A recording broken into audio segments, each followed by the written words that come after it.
What happens when one of Hollywood's most respected actors walks into what should be a routine morning show interview, only to find himself facing off against a host who seems determined to make him look bad on live television? What you're about to hear is the explosive exchange that had viewers picking sides and left everyone asking the same question: who was really out of line here? Before we dive into this incredible story, make sure to hit that subscribe button and drop a comment below telling me which side you think was right, because this one is going to divide people. Trust me. You're going to want to see how this plays out. It was supposed to be just another promotional appearance.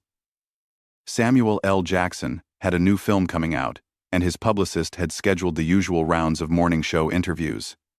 Good Morning America was first on the list, and Jackson arrived at the studio that morning in his typical professional manner, greeting the crew with his characteristic warmth and preparing for what should have been a straightforward conversation about his latest project.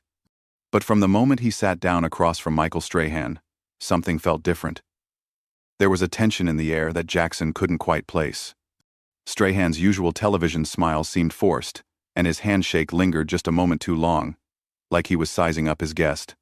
"Samuel L. Jackson, welcome back to Good Morning America," Strahan began, his voice carrying that familiar television enthusiasm. But Jackson caught something else underneath it, a slight edge that made him straighten in his chair. "Good to be here, Michael," Jackson replied, settling back and crossing his legs. He'd done thousands of these interviews over the years, and he knew how to read a room. Something was already off. "So let's talk about your new film," Strahan continued, glancing down at his notes. "But first, I think our viewers would be interested to know about some of the comments you made recently about the industry. You've been pretty vocal about certain issues." Jackson's eyebrows raised slightly. This wasn't the direction he'd expected the interview to take. His publicist had specifically outlined the talking points with the producers, all centered around the film, the cast, the director's vision. This felt like a departure from the agreed-upon script. "Well, Michael, I've always been honest about my experiences in this business," Jackson said carefully. "I think it's important to speak truthfully about the challenges we face as performers and as people." Right, Strahan nodded, but his expression suggested he wasn't entirely satisfied with that response. "But some people might say that when you're as successful as you are, when you've had the career you've had, maybe it's time to, focus on the positive instead of always bringing up the negative aspects." The question hung in the air like a challenge. Jackson felt his jaw tighten slightly, but kept his composure. He'd faced tougher crowds than this, and he wasn't about to let a morning show host rattle him. "I'm sorry, are you suggesting that speaking honestly about important issues is somehow inappropriate?" Jackson's voice remained level, but anyone who knew him could hear the slight shift in tone. "Because I was under the impression that this was supposed to be about my film, not my personal philosophy on social commentary." Strahan leaned forward in his chair, his smile never wavering but his eyes growing sharper. "Hey, I'm just saying what some people out there are thinking. You've built this reputation as someone who doesn't hold back, but sometimes viewers wonder if maybe you're being a little too, how should I put this, aggressive in your approach to certain topics." "Aggressive?" Jackson repeated the word slowly, and anyone watching could see his demeanor changing. The easygoing movie star persona was giving way to something more intense. "That's an interesting choice of words, Michael. Would you use that same word to describe other actors who speak their minds? Or is that a special term you reserve for certain people?" The live studio audience was beginning to sense the tension. What had started as a routine celebrity interview was quickly becoming something else entirely. Strahan, rather than backing down or steering the conversation back to safer territory, seemed to be doubling down on his confrontational approach. "Look, I'm not trying to put words in your mouth or anything," Strahan said, holding up his hands in a gesture that was meant to appear conciliatory but came across as condescending. "I'm just wondering if you ever think about how your comments might come across to regular people, everyday Americans who just want to be entertained when they go to the movies." Jackson's response came without hesitation, and his voice carried the kind of authority that had made him one of the most commanding presences in Hollywood. "Michael, let me ask you something. Do you think the people watching this show right now are incapable of handling honest conversations about real issues? Do you think they're too simple to understand that an actor can both entertain them and have opinions about the world around them? The question caught Strahan off guard. He hadn't expected Jackson to turn the tables so directly, and for a moment, his television-ready composure slipped. That's not what I'm saying at all. Then what exactly are you saying? Jackson pressed, leaning forward now. Because from where I'm sitting, it sounds like you're suggesting I should keep my mouth shut about things that matter to me and just smile and wave and talk about how great everything is. Is that the kind of interview you want to conduct here? I just think, Strahan began, but Jackson wasn't finished. No, let me finish, Jackson said, his voice rising just slightly but carrying tremendous weight. I've been doing this for over 30 years. I've worked with some of the greatest directors in the business. I've been part of films that have moved people, challenged people, entertained people. And in all that time, I've never once apologized for having opinions or for speaking my mind. So if that makes me aggressive in your book, then I guess we have very different definitions of that word. The studio had grown quiet. The producers behind the cameras were frantically trying to figure out how to handle what was quickly becoming a live television disaster. But neither Jackson nor Strahan seemed willing to back down. Look, Sam, Strahan said, and the casual use of the shortened name was clearly intended to diminish Jackson's stature. I respect your career. I really do. But sometimes I think you forget that not everyone sees the world the way you do. Sometimes people just want to hear about the movie without all the extra commentary. Jackson's eyes narrowed. Sam? We're on Sam terms now? That's interesting. And let me get this straight. You think people are too fragile to handle a conversation that goes beyond surface-level promotion? You think your viewers are that shallow? I think my viewers appreciate honesty, Strahan shot back. And honestly, sometimes it feels like you're more interested in making points than in connecting with people. Making points? Jackson's voice carried a dangerous quiet now. Michael, every film I make, every role I take, every interview I give, is about connecting with people. The difference is, I don't treat people like they're children who can't handle complex thoughts. I give them credit for being intelligent human beings who can appreciate both entertainment and substance. The tension in the studio was now palpable. What had started as a celebrity interview had devolved into a philosophical battleground, with Jackson defending his right to be more than just a promotional tool, and Strahan seemingly determined to put him in his place. The audience could sense that something significant was happening, but they had no idea how much worse it was about to get. Strahan, sensing he was losing control of the interview, decided to take a different approach. Instead of backing down, he leaned into the conflict, apparently believing he could somehow regain the upper hand by becoming even more confrontational. You know what, Samuel? Strahan said, emphasizing the full name now in an obvious attempt to sound more respectful after being called out. I've been doing television for a long time too, and I've interviewed a lot of celebrities. Most of them understand that there's a time and place for everything. When you come on a morning show, people are having their coffee, getting ready for work. They want something light, something positive. Jackson's response was swift and cutting. So now you're the authority on what people want? You've decided that the viewers of this show are incapable of engaging with anything more substantial than fluff pieces and weather reports? That's not what I said. That's exactly what you said, Jackson fired back. You just told me that people having their morning coffee can't handle a real conversation. You've essentially called your own audience shallow, but somehow I'm the problem for giving them credit for being more intelligent than that. Strahan's jaw tightened visibly. Look, I know you think you're making some kind of profound point here, but this is Good Morning America, not a philosophy class. People tune in for entertainment and information, not to be lectured. Lectured? Jackson's voice rose slightly, and the studio audience shifted uncomfortably in their seats.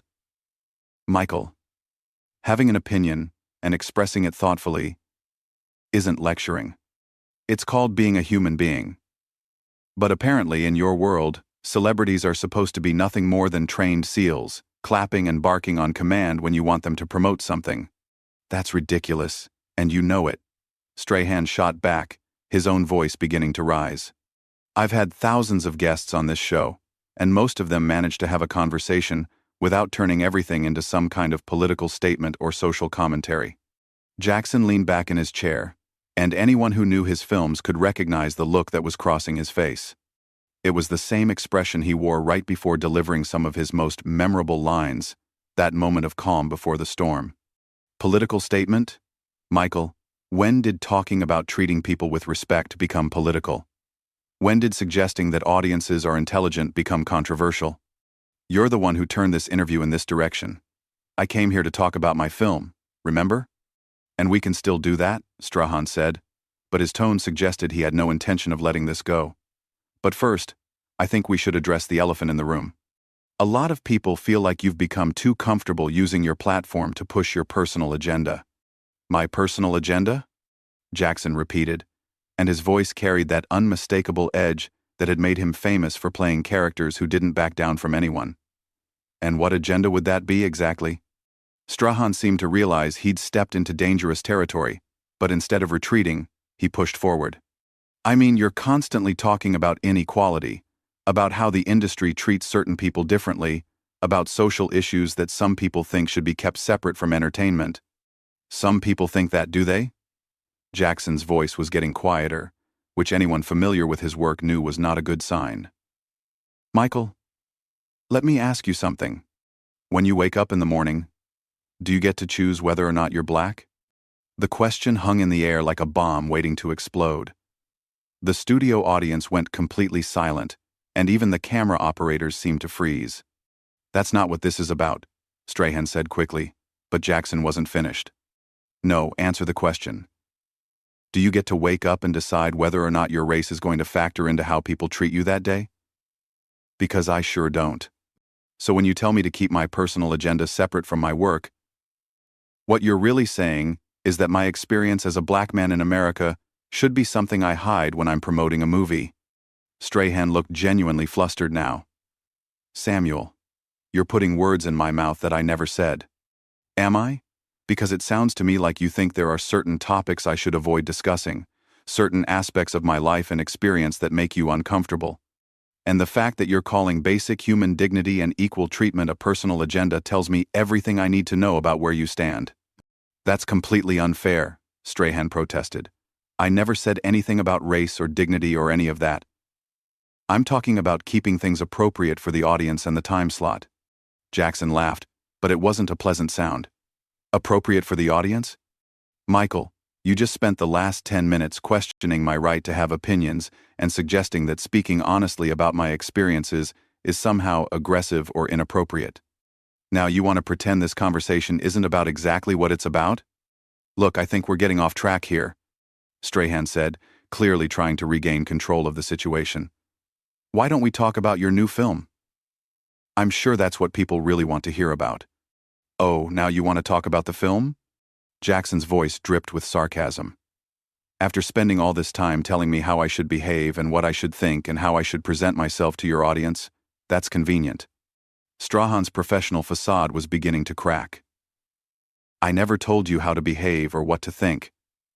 I simply suggested that maybe there are better forums for certain types of discussions. Certain types of discussions, Jackson repeated slowly. You mean discussions about real issues that affect real people? Discussions that might make some of your viewers think about something beyond their morning routine? Michael, do you hear yourself right now? I hear someone who's determined to make this interview about everything except the reason you're supposed to be here. Strahan fired back, his patience clearly wearing thin. Jackson stood up slightly in his chair, and his voice carried the full weight of his decades in the business. The reason I'm here is because your producers invited me to come and talk about my work. But apparently, what you really wanted was for me to come here and be a good little celebrity, smile pretty, say nothing of substance, and make sure I don't challenge anyone's preconceptions about anything. That's not true and you know it. Then explain to me what just happened here, Jackson demanded. Explain to me why a conversation about my film turned into you questioning my right to have opinions and suggesting that I'm too aggressive for speaking my mind. Explain to me why you think it's appropriate to sit there and tell me how I should conduct myself as a public figure.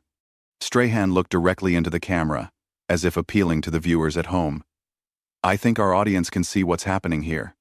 I asked some reasonable questions, and instead of having a normal conversation, we've gotten lectures and accusations. Jackson's eyes flashed dangerously. You just did it again. You just dismissed everything I said as lectures and accusations, instead of addressing the actual points I raised. Michael, you've been condescending and disrespectful from the moment I sat down, and now you want to play victim because I called you on it. The tension in the studio had reached a breaking point. Production assistants were whispering frantically to each other, and the director was making urgent gestures from behind the cameras. But both men seemed locked in a battle of wills that neither was prepared to lose. "I've been nothing but professional," Strahan insisted, but his voice betrayed his growing frustration. "Professional?" Jackson's laugh was bitter. "Michael, you've questioned my integrity, dismissed my intelligence, and suggested that I should keep my mouth shut about issues that matter to me. If that's your definition of professional, then we have very different standards. What happened next would go down as one of the most shocking moments in morning television history." Strahan, apparently believing he could somehow salvage the situation by doubling down on his position, made a decision that would prove to be a massive miscalculation. "You know what, Samuel?" Strahan said, his voice taking on a tone that suggested he thought he was about to deliver some kind of devastating comeback. "Maybe the problem isn't with my questions. Maybe the problem is that you've become so used to people walking on eggshells around you that you can't handle it when someone treats you like a regular guest instead of giving you special treatment." The words hit the studio like a thunderclap. The audience audibly gasped, and even the crew members behind the cameras looked stunned. Jackson's face went completely still, and for a moment, the silence was deafening. "Special treatment," Jackson repeated, his voice deadly quiet. "Michael, did you just suggest that expecting basic respect and professionalism is asking for special treatment?" Strahan seemed to realize he'd crossed a line, but instead of backing down, he pressed forward with what would prove to be career-damaging stubbornness. "I'm just saying that every guest who comes on this show gets the same treatment. I ask tough questions, I challenge people. That's what good interviewers do." "Tough questions?" Jackson's voice was rising now, and his famous intensity was on full display. "Michael, you haven't asked me a single question about my craft, my preparation, my process, or anything related to why I'm supposedly here. Instead, you've spent this entire time trying to put me in my place and suggesting that I should be grateful for the opportunity to sit here and be insulted on live television. That's not what happened, and you know it." Strahan shot back, but his voice lacked conviction now. Jackson stood up from his chair, and the movement was so sudden and decisive that several audience members actually leaned back in their seats. "Michael, let me tell you what happened here. You decided before I even sat down that you were going to try to embarrass me on your show. You thought you could score some points by putting the uppity actor in his place, and you miscalculated badly." "Sit down, Samuel. We're not finished here," Strahan said, trying to reassert some authority, but his words only made things worse. Jackson's response was delivered with the kind of controlled fury that had made him a legend. "Oh, we're finished all right, but let me make something crystal clear before I walk out of here. You don't get to tell me to sit down. You don't get to dismiss my concerns as lectures. And you certainly don't get to suggest that expecting to be treated with basic human dignity is asking for special treatment." "You're overreacting," Strahan said, but his voice was getting smaller. "Overreacting?" Jackson's laugh was sharp and humorless. "Michael, you just spent 20 minutes trying to humiliate a guest on live television, and when he refused to take it quietly, you accused him of overreacting.